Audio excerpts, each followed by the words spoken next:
one glimpse of the compositions, and Champions Arena will be thrown over to the caster desk to take us into Game 2. Falcons looking the cleanest they have ever been all season long. And what perfect time to do that here in the Champions Arena for their clash of the Titans against their fated rivals in Team Liquid Philippines. They're first of the board, by the way, 1-0 for Falcons. Can they hit match point? Yep, they're one win away from getting just that.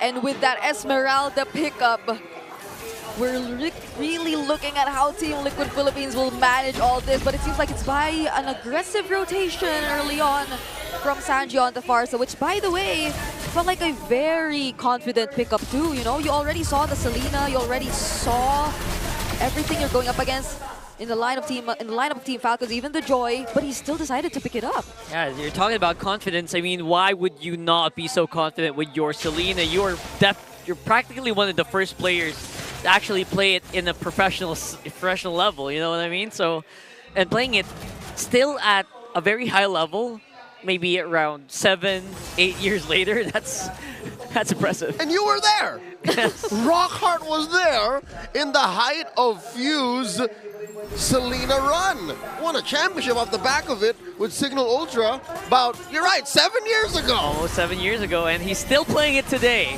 And people are still scared of his Selena. That's the GOAT father for you. The GOAT father. Oh my goodness. Look at that. 2 consecutive Abyssal Arrows connecting to the mid-duo of Team Liquid Philippines. So that's the GOAT father and the Selena for you. And that's probably going to be a problem too, since JP, as much as he wants to like become a problem to Team Falcons, if they're guarding their junglers so well in the mid lane just by doing all these, or just by throwing out all these Abyssal Arrows, then they won't be able to get the job done. This is an odd time to pick a roam Hilda. It's great for dancing, though. Don't get me wrong. Here's a turtle. Early on, he catches an arrow. Yeah, arrow straight to the face. Sanford can't even react here, but Sanji already able to pull off a beautiful feathered airstrike. That means putting Flapteasy quite low, but you know what? They're going to be all good and all fine because they seem to be... Oh, not really! Carl Teasy, he actually went back. JP, though, walking out. Still here. And we fight. Yeah, we're keeping fighting. We're just going non-stop here. Because Falcons, they know that without Carl Teasy still inside the base, this Retribution Turtle is theirs. Carl Teasy closes it and cleans it all out. But Ogwen might have been overstaying a little bit. Good answer with the Helda, though. Oh, it's too much. Wait. The Abyssal Arrows, the Falling Star Moons, all that, while you're able to immediately eliminate Sanford. So there's no threat of a setup from Team Liquid Philippines because JP, he can only do so much. He just stands in front of everyone. He tries to get the information, but the setups are supposed to come in from Sanford. So what's the game plan here? Again, I'd hate to say it so soon, but 3 minutes in, JP's Hilda is feeling like Sanford's Terizla. Yeah. And they're both for Liquid. That's tough to hear. Oh, but look at that, though. Oh, my goodness. Out of nowhere.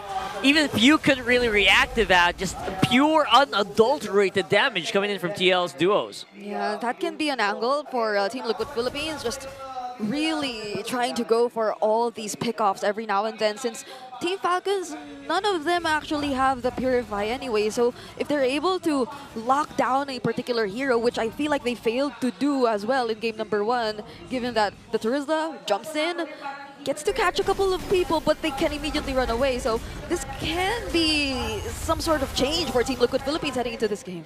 Team Liquid Philippines still not letting go of the fact that they might go for a turtle here.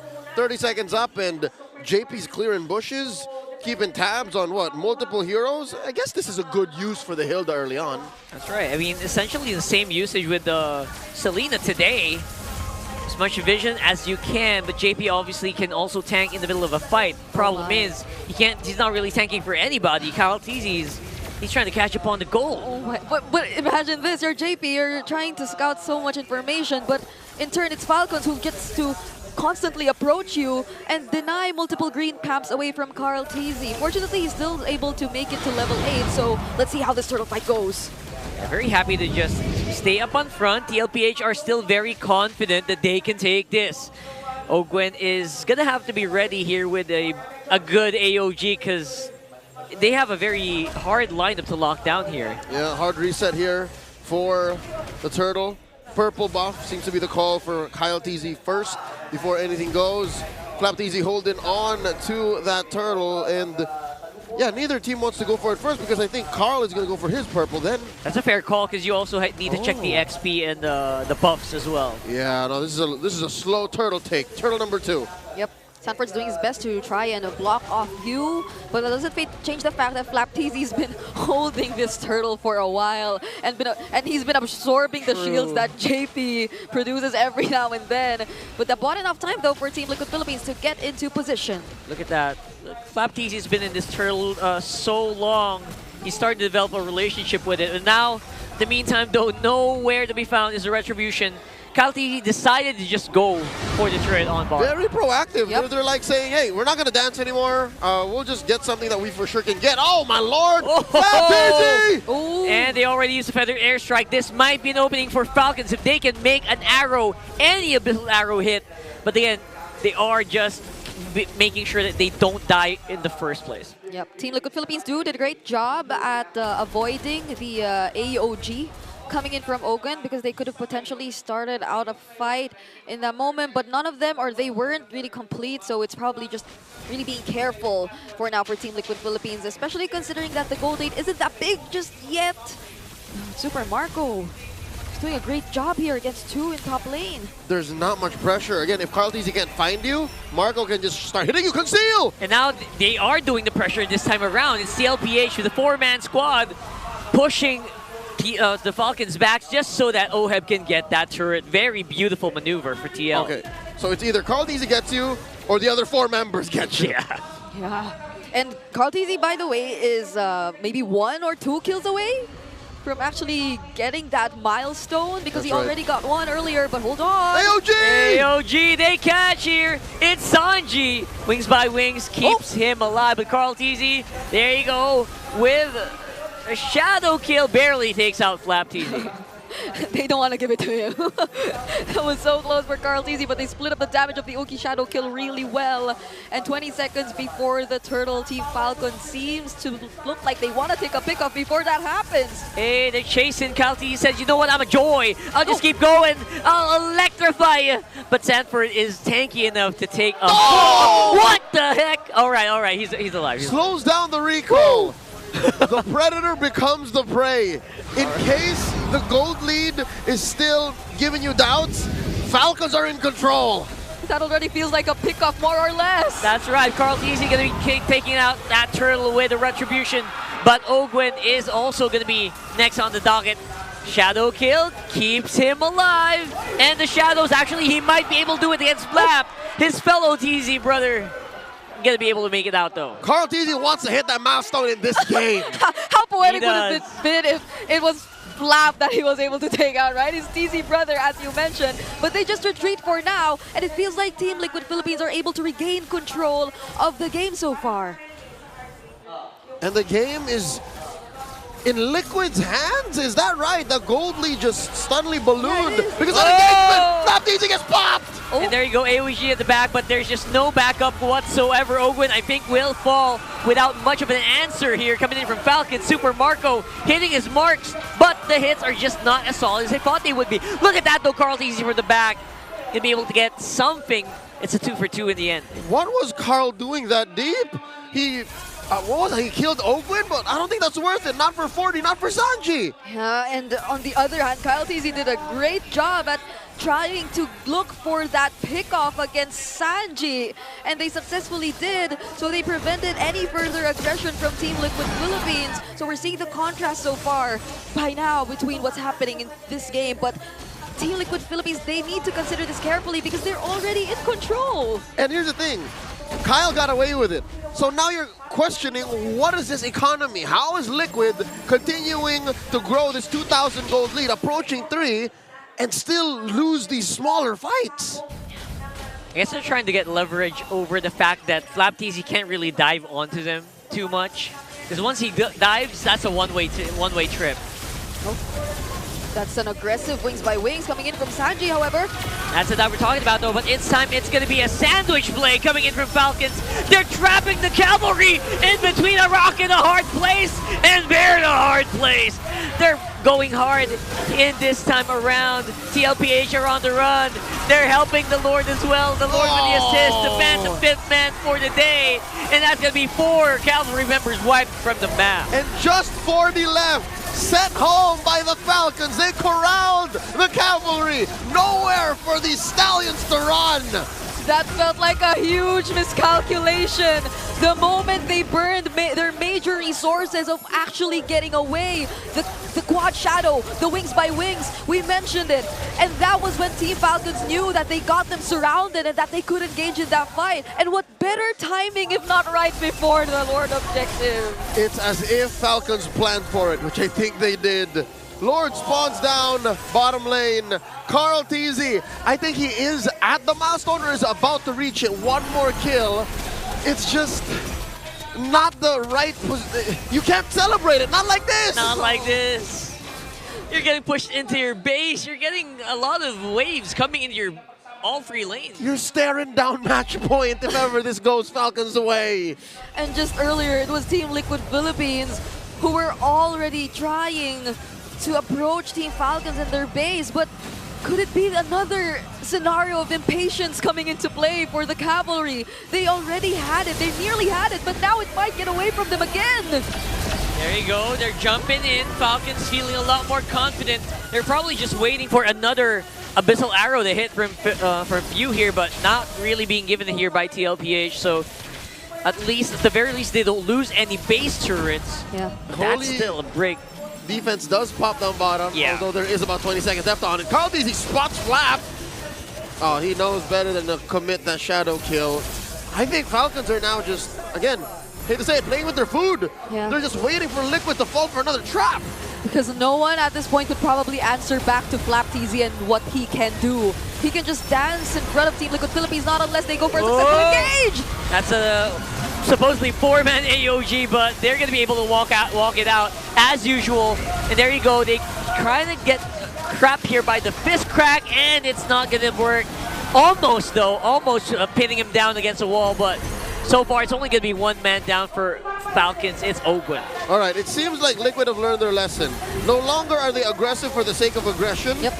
They know that, all right, this is a win, small win, we're trading, we let it go. Get that dub. Yep.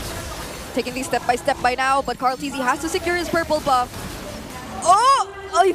I thought Super Marco got the last hit with Rhapsody, but fortunately he did not. So now Team Liquid Philippines, they need to stay composed. Taking things step by step, it's been working out for them so far, especially if they're able to punish a member from Team Falcon, similar to what happened with Ogwen earlier. But you could probably say that Ogwen could have avoided that too. Oh yeah, no, they overcommitted. This is Falcons now, maybe looking to end the game wherein they should have just waited for the Lord. It was under tier 2 up top. Yeah. And again, just a little bit of gold actually is starving out TLPH. Those waves are very hard to manage if you are TL, because you are going to have to commit so much to just control a wave. Yeah, luckily they have good wave clear. I'd give this an 8.5 out of 10 in wave clear, you know? They have the Farsa, they have the Harith, they can send Carl TZ over and then Shadow out. But this Lord Dance, I don't know if this is a good Lord Dance for Liquid to commit to. Carl TZ picked up the Malefic God. Roar. Oh no, Carl TZ! Oh, Kyle TZ is going to absorb so much here. What a beautiful entrance, but no follow-up happening so far. Flap TZ is going to fall. JP following suit as well. It's a pretty good trade, but at the end of the day, it's TLPH running out of steam. Their big nuke mage is out of the picture, and this might be the Lord for Falcons. Team Falcons' range is just superior. The damage they rain down from God knows where is just tilting Liquid. Kyle TZ just took advantage of JP's position to reach the members of Team Liquid Philippines, which they least wanted to get poked down before that objective. That That was an Ogi shadow kill that was forced out of Carl Teasy. He just had to use it to survive. I think that is what makes it so difficult for Liquid. There's no middle ground. It's either we take you down from 2 miles away or you die under the paint.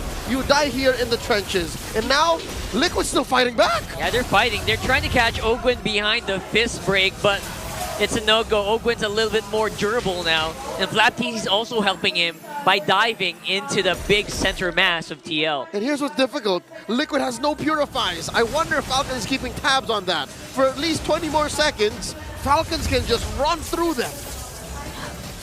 Right now, JB has to be careful for wherever he decides to position himself, and all the more for the damage dealers of Team Liquid Philippines.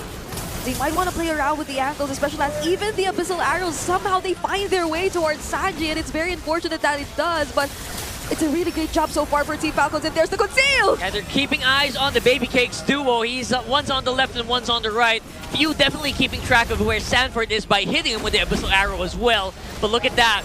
They're basically giving so much space for that Lord, and Ogwin just absorbing so much from that center mass. It's going to be Kyle Teasy with the Lord though, and there's going to be the chase. Falcons, will they go for more?